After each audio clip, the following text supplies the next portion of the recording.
Cela faisait 3 mois que la deuxième vague de Switch Strike était apparue. 3 mois que je parcourais les magasins à la recherche de ces nouvelles toupies. 3 mois que je revenais bredouille, déchirée par ce sentiment d'échec. Mais un jour, tout s'est illuminé. Et j'ai enfin trouvé. Bon, plus sérieusement, aujourd'hui, unboxing de Crusher Doomsizer. C'est parti.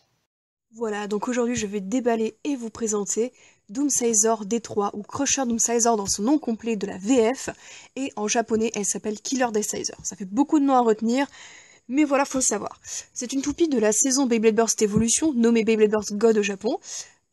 Toupie du coup Switch Strike, vu qu'elle a des petites fonctionnalités notamment au niveau de son layer. C'est d'ailleurs expliqué à l'arrière de la boîte. Voilà, attaque à lame coulissante et une nouvelle pointe, donc ils nous décrivent vite fait le fonctionnement. Et je vais tout de suite la déballer.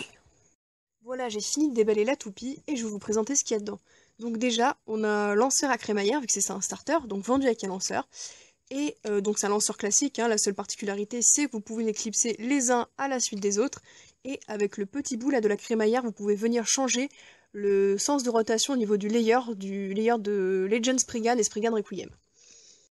Ensuite, on va passer à la toupie. Et donc le layer. Donc layer Killer Doomsizer de type attaque.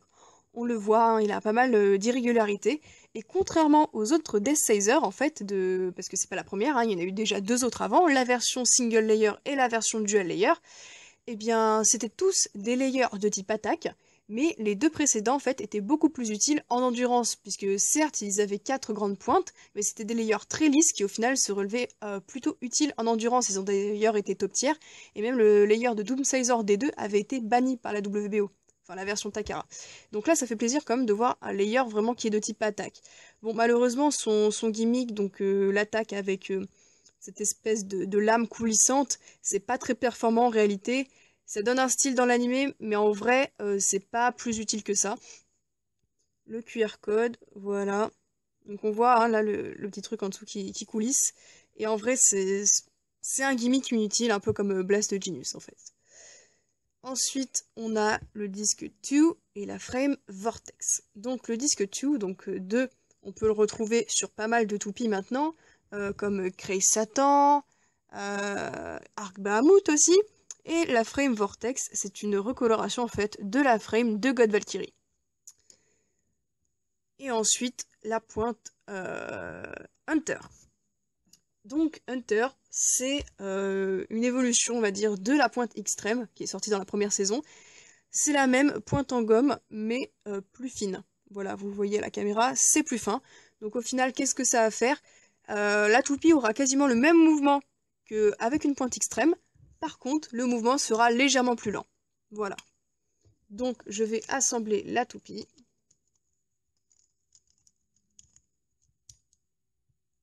Oh! Elle est bien serrée. Donc ce qu'il faut savoir avec cette toupie, c'est que sa version Takara Tomy est très nulle. Hein, très jolie mais très nulle. Et du coup là je me dis, vu que la toupie est bien serrée, je pense qu'en Hasbro il y a moyen qu'elle soit meilleure que la Takara. Et franchement, celle-là, pour une toupie Hasbro, hein, elle est vraiment pas dégueu. Ils l'ont pas ratée celle-là, je suis vraiment contente. Et bah du coup, je vais tout de suite la tester. Petit test de lancer de cette toupie et je vais utiliser le Dual Fret Launcher Hasbro.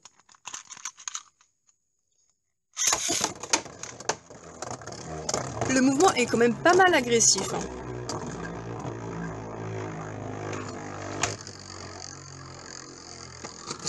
Je vais tester en comparaison maintenant avec Extreme.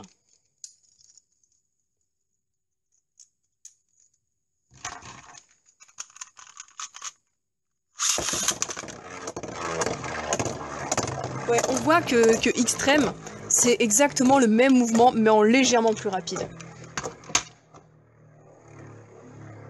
Et voilà, ce qui me plaît maintenant avec Beyblade Burst, c'est qu'on a un beau panel de pointes en caoutchouc plate. Donc on a commencé avec Extreme, qui est une version agressive normale, Hunter, la même pointe mais en légèrement moins agressive, et Spiral, qui est beaucoup plus agressive. Donc en fait, du moins agressif au plus agressif, ça donne ça. Et ça permet vraiment, je trouve, d'avoir la toupie qu'on veut avec les performances qu'on veut, car maintenant il y a vraiment un grand panel de drivers disponibles et ça permet vraiment une combinaison très personnelle et maximale de votre toupie. Voilà, cet unboxing est à présent terminé. Dites-moi ce que vous pensez de cette toupie. Moi, je la trouve jolie, pas spécialement performante. Dites-moi si vous avez de bons combos avec, lesquels ils sont, quel type de toupie ils battent, etc. Et voilà. Moi, je vous dis à plus pour de prochains unboxings.